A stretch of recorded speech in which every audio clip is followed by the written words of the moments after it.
안녕하십니까. 예수님을 따르는 제자의 삶 5번째 시간입니다.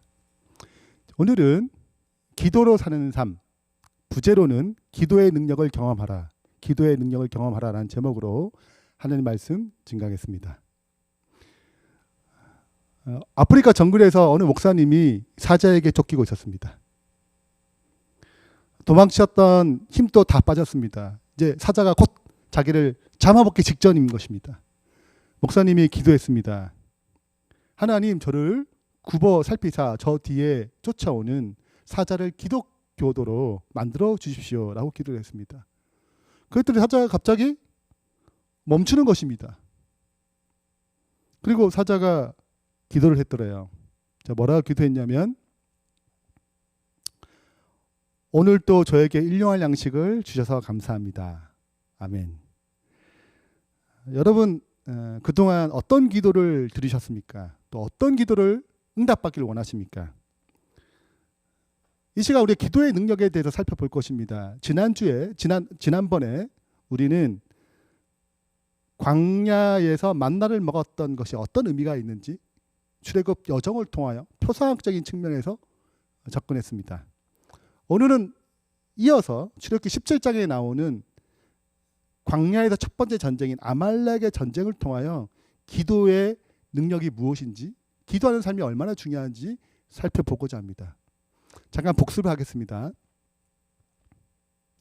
애굽에서 가나안 땅까지 가는 이 여정은 우리가 이 세상에서 천국으로 가는 여정과 동일합니다. 애굽에서 두 가지 형편이 있었습니다. 종살이를 해야 됐고, 사나이는 다 죽는 사형 명령을 내렸습니다. 민족이 말살되는 것이죠. 이 이스라엘 백성을 구원하기 위해서 하나님께서는 모세를 부르셨습니다. 동일하게 우리도 죄의 종이고, 죄를 범하는 자마다 죄의 종이니, 죄의 삭은 사망이니, 그래서 이 문제를 해결하기 위해서 이 땅에 예수 그리스도를 보내셨습니다. 이스라엘 백성을 건져내기 위해서 유월절이라는 과정을 통해서 출애굽한 것처럼 우리는 유월절의 표상 대신 그리스도의 희생 십자가를 통하여 그분을 받아들이게 될 때 우리는 세상을 하게 되는 것이지요. 유월절 13장까지 유월절 이야기고 14장이 홍해 이야기입니다. 14장 15장 홍해를 건너는 이야기는 고린도서 10장에 이것은 침례를 의미한다고 얘기하고 있습니다. 세상을 끝내고 하나님을 향하여 나아가는 것이지요. 출애굽기 16장에는 드디어 광야에서 만나를 먹게 됩니다. 40년 동안 그들은 만나를 먹어야 했습니다. 가나안 땅 들어가기 직전까지 만나를 먹어야 했어요. 그 만나는 그리스도의 생명력이 있는 말씀을 의미합니다. 우리는 말씀을 먹고 살아야 되는 것입니다. 출애굽기 17장에 보면 드디어 첫 번째 전쟁, 아말렉과의 전쟁이 일어납니다. 아말렉과의 전쟁은 영적으로 무엇을 표상하나요? 에베소서 6장 12절에 보면 이렇게 기록하고 있습니다. 우리의 싸움은 혈과 육을 상대하는 것이 아니요 통치자들과 권세들과 이 어둠의 세상 주관자들과 하늘에 있는 악의 영들에 상대함이라 라고 얘기하고 있습니다. 다른 말로 하자면 아말렉과의 전쟁은 우리가 이 땅에 살아가는 영적 전쟁을 표상합니다. 자, 출애굽기 17장의 내용을 좀 살펴보겠습니다. 이 그림은 아말렉이 전쟁을 하러 이스라엘 백성을 쳤을 때 모세와 아론은 저 위에서 기도하는 장면이 있고, 손을 들고 모세는 손을 들고 기도하는 장면이 있고, 여호수아는 현장에서 전쟁하는 장면입니다. 본문은 이렇게 기록하고 있습니다. 여호수아가 모세의 말대로 행하여 아말렉과 싸우고 모세와 아론과 훌은 산 꼭대기에 올라가서 모세가 손을 들면 이스라엘이 이기고 손을 내리면 아말렉이 이기더니, 그러니까 산 위에 올라가서 모세가 하는 일은 이 현장, 싸움의 현장을 보고 손을 들면서 하나님께 기도하는 것입니다. 손을 들면 이기고 손을 내리면 싸움에 졌어요. 하나님을 의지하게 되면 싸움에 이기는 것이고, 의지하는 것을 놓치게 되면 싸움에 지는 것이죠. 모세의 팔이 피곤함에 그들이 돌을 가져다가 모세 아래 놓아 그가 그 위에 앉게 하고 아론과 훌이 한 사람은 이쪽에서 한 사람은 저쪽에서 모세의 손을 붙들어 올렸더니 그 손이 해가 지도록 내려오지 아니한지라. 여호수아가 칼날로 아말렉과 그 백성을 쳐서 무찌르니라. 자, 여기 보니까 모세가 너무 팔이 힘들었어요. 그래서 한쪽에는 아론이 한쪽에는 훌이 손을 잡고 전쟁이 이길 때까지 손을 놓지 않았습니다. 이렇게 해서 아말렉과의 전쟁에서 승리하게 되는 것입니다. 먼저 아말렉은 어떠한 방법으로 공격했을까요? 신명기 25장에 보면 그 공격한 모습을 이렇게 기록하고 있습니다. 너희가 애굽에서 나오는 길에 아말렉이 내게 행한 일을 기억하라. 곧 그들이 하나님을 두려워하지 아니하고 너를 길에서 만나 너의 피곤함을 타서, 뭘 탔다고요? 피곤함을 타서 내 뒤에 떨어진 약한 자를 쳤느니라. 자, 피곤할 때 가장 연약한 부분을 공격했습니다. 이것이 아말렉이 전쟁하는 방식이었어요. 실은 사탄도, 이 악의 세력도 동일하게 우리의 피곤함을 타서 우리의 연약함을 공격합니다. 우리의 약점을 공격하는 것이죠. 시대소망은 이 사실을 이렇게 기록하고 있습니다. 사탄은 사람이 근심에 둘러싸여 있을 때, 정말 근심에 쌓여 있을 때, 어려운 상황에서 어쩔 바를 모를 때와 빈곤과 애통함으로 괴로움을 당할 때마다 시험하여 괴롭게 하려고 대기하고 있다. 그는 우리의 품성의 약점을 공격한다. 아말렉이 이스라엘 백성의 그 피곤함을 타서 약점을 공격한 것처럼, 연약한 곳을 공격한 것처럼, 사탄도 우리가 근심에 쌓여 있을 때, 어려운 일에 처해 있을 때, 빈곤과 애통함으로 쌓여 있을 때 우리의 품성의 약점을 공격하는 것입니다. 그리고 고통을 가중시키는 것이죠. 하나님을 의지하지 못하게 만드는 것입니다. 깨진 유리창의 이론이 있습니다. 이것은 미국의 범죄학자인 제임스 윌슨과 조지 켈링이 1982년 3월에 공동 발표한 깨진 유리창 이론입니다. 자, 이 이론은 한 번씩 들어보셨을 것입니다. 범죄지대에 차를 2대를 방치했습니다. 보닛을 열어놓은 채 방치했어요.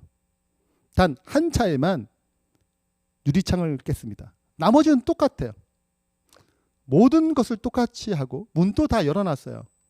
단 한 차에만 유리창에 구멍을 뚫었습니다. 그러자 유리창 깨진 하나인 경우에는 그 범죄지대에 모든 것이 다 사라졌습니다. 불이 타기도 하고 총도 쏘아지고 거의 고물차가 됐어요. 일주일째 안 되지 완전히 파괴됐습니다. 그러나 멀쩡한 차의 경우 범죄가 일어나지 않았습니다. 그래서 이 깨진 유리창 이론으로 범죄를 낮추기 위해서 실은 큰 문제를 잡기 전에 신호등을 잘 지키는 것, 사소한 것, 작은 것에 질서를 회복하는 것, 질서를 다시 지키는 것으로 초점을 맞췄더니 뉴욕의 범죄율이 떨어졌다. 이것이 깨진 유리창의 이론입니다. 실은 이것이 워낙 유명하기 때문에 그 세계 비즈니스 세계에도 유명한 책입니다. 이 책에 보면 이렇게 기록하고 있어요. 어떤 것이든 유리창이 깨졌다면 최대한 빨리 갈아 끼워야 한다. 그러나 대부분의 경우 깨진 유리창이란 작고 사소해 감각이 쉬운 문제들이어서 그대로 방치되기 쉽다. 하지만 분명한 건 깨진 유리창은 보다 큰 문제 일부분이거나 심각한 전조라는 점이다. 경영 전략이나 미래 비전을 무시해도 좋다는 말이 아니다. 너무 작아서 놓치기 쉬운 세부 사항에 주목하라는 뜻이다. 기업이 저지르는 큰 실수들은 대개 잘 보이지 않는 작은 실수들이 모여 일어나는 것이다. 지저분한 계산대, 정리되지 않은 상품들, 체계적이지 못한 메뉴, 불친절한 직원들, 불충분한 고객 서비스 정책 모두 깨진 유리창이 될 수 있다. 그래서 기업의 세계도 작은 부분, 사소한 부분이라 생각하지만 이것이 자칫 전체가 될 수 있는 문제가 되기 때문에 이것을 잘 관리하는 것이 중요하다고 얘기합니다. 영적 세계도 동일합니다. 신앙 세계도 동일해요. 그리스도인마다 자기의 품성의 약점을 드러낼 시험을 언젠가 받게 될 것이다. 그리스도인은 누구나 다 자기의 약점이 공격당할, 드러낼 시험을 다 받게 된다는 것입니다. 시험을 물리치면 귀한 승리를 얻는다. 그는 그리스도를 섬길 것인가? 아니면 미혹하는 자를 따르고 그를 경배하게 될 것인가를 택하지 않으면 안 된다. 그러니까 사탄은 우리의 약점을, 연약함을, 품성의 약함을 공격한다는 것이죠. 우리 어려운 상황에 처해 있을 때, 피곤할 때 그 약점을 파고들어서 전체를 깨트리고자 하는 것입니다. 우리가 이때 어떻게 대처해야 됩니까? 출애굽기 17장에는 그 방법을 설명하고 있습니다. 모세가 손을 들면 이스라엘이 이기고, 이 상황 가운데, 이 문제 가운데 이 연약함을 그대로 두는 것이 아니고 이 문제를 놓고 하나님 앞에 나아가는 것입니다. 물론 여호수아의 자리, 삶의 현장의 자리를 최선을 다해야 되겠지만 반드시 싸움의 승패는 여호수아의 자리, 삶의 현장의 자리를 어떻게 대처하느냐에 달려있지 아니하고 하나님께 손을 들고 기도하는 그 자리에서 싸움의 승패가 결정짓는 것입니다. 그리스도교나 그리스도인의 개개인들에게 이르러오는 가장 위대한 승리들은 그들의 재능이나 교육이나 재물이 인간의 어떤 호의로 얻어지는 것이 아니다. 그 위대한 승리들은 어떻게 얻어지는가? 그것은 열렬하고 필사적인 믿음으로 전능하신 능력의 팔에 매달릴 때 하나님이 함께 하시는 기도의 밀실에서 얻어지는 승리이다. 언제 얻어진다고요? 기도의 밀실에서 필사적인 믿음으로 하나님을 붙잡을 때 거기서 위대한 승리가 일어나는 것입니다. 여러분 한번 생각해 보세요. 혈류병에 걸린 한 여인이 있었습니다. 12년 동안 여기저기 다 수소문을 했는데 그 병을 고치지 못했어요. 한 이야기를 듣습니다. 예수님께서 이런 병을 고치는 놀라운 일들을 듣게 됩니다. 혈류병 걸린 여인은 나도 가도 고칠 수 있을까 고민을 했어요. 그러나 그 소문을 통해서 그분은 어떤 사람도 외면하지 않고 치유하신다는 소문을 듣게 됐습니다. 찾아가죠.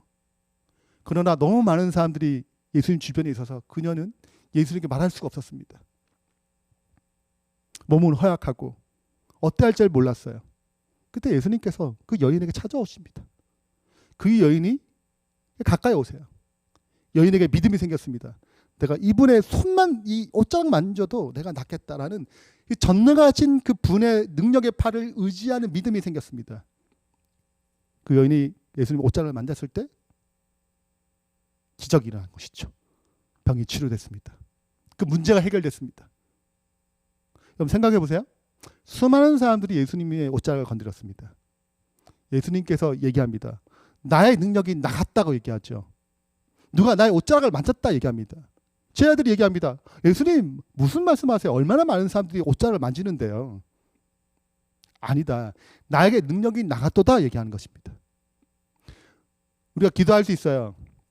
그러나 전능하신 이의 필사적인 믿음을 발휘하지 않을 수 있습니다. 예수님 기도하지만 능력이 없는 것입니다.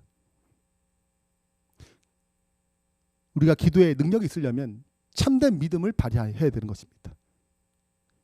그 일을 통하여 문제를 해결하실, 문제보다 더 크신 하나님을, 그 능력을 체험할 수 있는 것이죠. 어느 비행사 이런 경험을 했습니다. 경비를 몰면서 한 4시간짜리 거리를 이제 비행기를 타고 가고 있었습니다. 한 2시간쯤 오니까 뒤에서 소리가 들리기 시작해요. 무슨 소리냐면 쥐의 소리였어요. 쥐가 전선을 갉아먹는 소리였습니다. 치치 소리가 들리는 거예요. 문제가 큰일 났습니다. 전선이 다 갉아먹게 되면 자칫 잘못하다가 추락할 수 있는 것입니다. 이 문제를 어떻게 해결할지 몰랐어요. 그런데 언뜻 좋은 아이디어가 생각났습니다. 그것이 무엇이냐면 설치류는 높은 상공에 가게 되면 그 기압 때문에 죽는다는 것이죠. 그래서 상공을 조금씩 높이기 시작했습니다. 1,000피트 조금씩 상공이 높여져서 마침내 고공 2만 피트에 올라갔을 때 갑자기 쥐 소리가 들리지 않았습니다. 그리고 착륙했어요. 확인해 봤더니 쥐가 죽은 채로 있었습니다. 이 문제 어떻게 해결했어요? 높은 상공에 올라갔을 때 그 문제를 해결한 것입니다. 영적 세계도 이와 같습니다. 우리의 연약한 품성의 약점을 공격하는 사탄을, 그 시험을 그대로 두면 안 됩니다. 그러면 쥐가 우리의 삶의 가장 중요한 물을 파먹어서 결국 무너지게 만들 것입니다. 추락하게 만들 거예요. 그러나 하나님의 영역, 하늘의 영역, 이 문제를 은혜의 보좌 앞에 나가게 되면, 이 비밀스러운 하늘의 영역의 문제를 드리게 되면 하나님께서 이 문제를 이길 만한, 견딜 만한 지혜와 능력을 허락해 주실 것입니다. 결국 이런 시험은, 우리의 품성을, 약점을 공격하는 것들은 그분의 영역에 가져갈 때 상실하게 될 것입니다. 많은 그리스도인들이 기도하고 말씀을 연구하는 일을 통해 하나님과 교제한 일을 등한히 하고 있다. 그들은 그리스도께서 나를 떠나서는 너희가 아무것도 할 수 없음이라 하신 말씀을 잊어버린다. 그들이 그리스도를 떠남으로 인해 저희의 생애에 그분의 은혜가 결핍되어 자기 자신의 특성이 드러나게 된다. 그리하여 하나님께 대한 그들의 봉사는 남보다 높고자 하는 욕망과 제어되지 못한 거칠고 추악한 성벽으로 인하여 더럽혀진다. 이것이 그리스도인의 봉사가 실패하게 되는 주된 요인 중 하나이며 사업의 결과가 미미하게 되는 이유이기도 하다. 우리가 기도와 말씀을 통하여 하나님의 영역에 올라가야 되는 것입니다. 하나님의 은혜를 받아야 됩니다. 그 은혜를 받지 아니하면 우리는 우리의 연약함, 우리의 추악한 본성들이 마침내 드러날 것입니다. 그래서 하나님의 사업이, 우리의 봉사가 흔들리고 무너지게 되고 추락하게 되고 결과가 미미하게 되는 것이죠.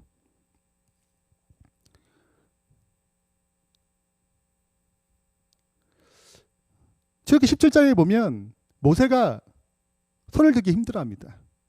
손을 드는 것은 승리의 비결이었어요. 하나님을 의지하는 것은 승리의 비결이었습니다. 그러나 모세 혼자 이 문제를 해결하기 어려웠습니다. 그래서 모세의 팔이 피곤함에 그들이 돌을 가져다가 모세의 아래 놓아 그가 그 위에 앉게 하고 아론과 훌이 한 사람은 이쪽에서 한 사람은 저쪽에서 모세의 손을 붙들어 올렸더니 그 손이 해가 지도록 내려오지 아니한지라. 자, 어떻게 했습니까? 너무 힘드니까 아론과 훌이 팔을 붙잡았습니다. 승리할 때까지 그 손을 놓지 않았어요. 여러분, 우리 삶 가운데 나타난 문제들이 하나님께 기도를 합니다. 은밀한 중에 계시는 우리의 고난과 어려움을 해결하실, 선하게 변화시킬 그리스도를 의지하지요. 그러나 때로는 그 의지함이 너무 힘든 것입니다. 그래서 모세가 팔을 내려놓듯이 우리의 기도가 그쳐지고 그분의 은혜를 붙잡는 능력이 사라지는 것이죠. 상실해져 가는 것입니다. 실망도 하게 됩니다. 고난이 너무 커서, 이 문제가 너무 커서 때로는 우리가 이걸 감당하지 못할 수 있는 것이죠. 근데 너무 가볍게 받기 때문에 하나님을 붙잡고 기도하지 않을 수도 있습니다. 근데 누가 붙잡아 줍니까?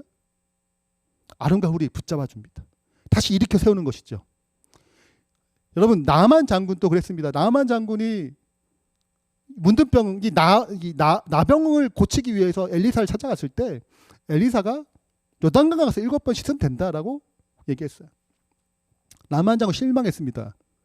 아니, 내 생각에는 엘리사가 와가지고 머리를 손을 흔들면서 축도해주면 나을 줄 알았는데 이게 뭐냐? 우리 아람에는 좋은 강들이 많이 있다. 글로 가자. 자존심이 상한 것입니다. 실망했어요. 낙담했습니다. 그때 사환들이 나만의 사환들이 그를 설득합니다. 가자고. 요단강으로 들어가자고. 그거 뭐 어렵겠냐고. 이왕 온 거 같이 하자고. 그래서 나만 장군이 그렇게 순종하지요. 그렇게 해서 나만 장군은 그 문제를 해결하게 됩니다. 우리에게 영적 공동체가 필요합니다. 혼자 쉽지 않거든요. 우리의 연약함을 같이 붙잡아 줄, 이걸 위해 같이 기도해 줄 동력자가 필요한 것입니다. 4명의 그리스도인들이 친구들이 있었습니다. 같이 말씀을 보면서 신앙생활하면서 야고보서 5장의 내용을 읽었어요. 이러므로 너희 죄를 서로 고백하며 그 4명의 친구들이 자신의 죄를 하나씩 얘기해보자고 얘기했습니다. 그 약점들 얘기해보자고 솔직하게. 한 친구가 이렇게 얘기했습니다. 나는 교회 다니긴 하지만 담배를 끊을 수가 없어서 교회 갈 때마다 담배를 피우고 나서 입을 닫고 간다네. 은밀한 얘기를 했어요. 한 친구는 이렇게 얘기합니다. 나는 어떤 사실을 말할 때 자꾸 거짓말이 입에서 나도 모르게 튀어나온다네. 나도 어쩔 수가 없어. 한 친구는 이렇게 얘기했어요. 나는 교인이면서도 아직 도벽을 버리지 못했어. 남의 물건을 보면 자꾸만 손이 간다네. 마지막 친구는 이렇게 얘기합니다. 실은 난 남의 약점을 알기만 하면 그것을 불고 다니는 것이 내 약점이라네. 여러분, 우리에겐 다 각자 개인의 약점이 있습니다. 이 약점을 하나님은 우리 스스로 혼자 힘으로 힘들 때 함께 이 약점을, 연약함을, 우리의 문제를 같이 놓고 기도할 기도의 동력자, 영적 공동체가 필요하다고 얘기하고 있습니다. 아론과 훌 같은 친구가 필요한 거죠. 나만의 상황 같은 친구가 필요한 것입니다. 전도서 4장은 이 사실을 이렇게 기록합니다. 두 사람이 한 사람보다 나음은 그들이 수고함으로 좋은 상을 얻을 것입니다.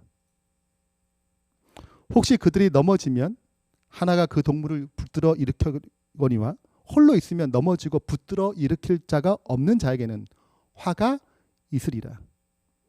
또 두 사람이 함께 누우면 따뜻하거니와 한 사람이 없지 따뜻하랴. 12절입니다. 한 사람이면 패하겠거니와 모세가 혼자서 패할 수밖에 없었어요. 그러나 두 사람이면 맞설 수 있나니 삼겹줄은 쉽게 끊어지지 아니하느니라.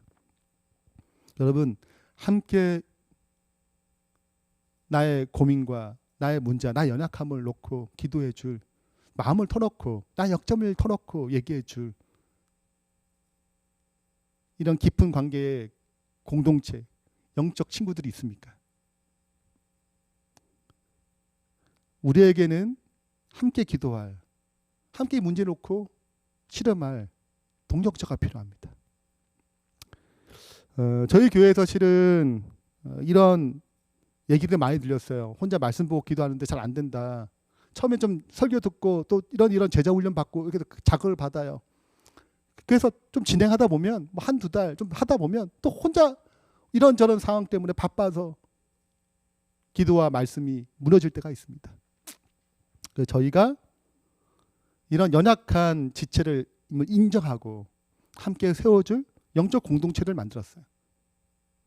아침 5시 반부터 자기가 원하는 시간에 참여해서 같이 말씀을 보고 같이 기도를 하고 자기 약점을 나누고 이것을 세워줄 영적 공동체를 만들었습니다. 여러분, 말씀과 기도를 통해서 서로가 세워주는 영적 공동체가 있습니까?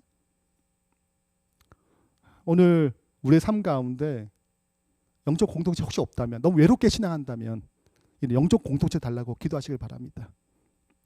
결론을 맺겠습니다. 제자의 삶은 기도하는 삶입니다. 기도를 통해서 위대한 승리를 체험하는 사람입니다. 기도를 통해서 우리의 약점을, 나의 약점을 하나님의 은혜로 이겨내는 삶입니다. 그래서 약점을 공격하는 사탄의 시험 속에서 나는 매일 기도하며 하나님의 능력을 구하고 있습니까? 너무 바빠서 혹시 기도할 시간이 없지 않나요? 내가 할 수 없기에 우리는 그리스도의 능력이 필요합니다. 오늘 매일 기도로 회복되는 기도의 자리가, 모세의 자리가 회복되어 승리하는 주의 백성 되길 바랍니다. 두 번째는 승리할 수 있도록 연약함을 나누고 기도해 줄 수 있는 영적 공동체, 영적 동력자가 있는지요. 아론과 훌처럼 나의 팔을 같이 들어줄 영적 공동체가 있습니까? 혹시 없다면 이 시간 기도함으로 하나님, 저에게 아론과 훌 같은 영적 공동체가 필요합니다. 나 연약함을, 나의 신앙을 진솔하게 나누고 격려해 줄, 비판받는 것이 아니라, 정죄받는 것이 아니라 기도해 줄 공동체가 필요합니다. 라고 기도함으로 이러한 영적 공동체를 통하여 주님 앞에 넉넉히 승리해가는 저의 신실한 백성 되길 바라면서 말씀 마치겠습니다. 기도하겠습니다. 하늘에 계신 하나님 아버지, 우리를 주의 제자로 삼아 주셔서 감사합니다. 그리고 기도라는 놀라운 영적인 무기를 허락하시며 감사합니다. 삶에 문제가 닥칠 때마다, 우리의 연약함이 드러날 때마다 우리가 주님을 의지하는 그 손길을 놓칠 때가 참 많습니다. 아버지, 시험 앞에서, 역경 앞에서 주님의 손을 붙잡고 손을 들고 기도함으로 승리하는 백성 되게 해주시고, 기도를 쉬는 죄를 범하지 않도록 우리를 인도하여 주시옵소서. 나아가서 혼자서 신앙했던 외로움의 삶 가운데 주님 영적 공동체를 허락하셔서, 영적 동력자를 허락하셔서 나의 약점과 나의 고민을 함께 넉넉히 나누고 아름과 훌처럼 승리할 때까지 붙잡아주는 그런 공동체를 통하여 승리의 경험이 날마다 일어날 수 있도록 아버지여 각자의 삶 가운데 축복해 주시옵소서. 예수 그리스도 이름으로 축원하며 기도합니다.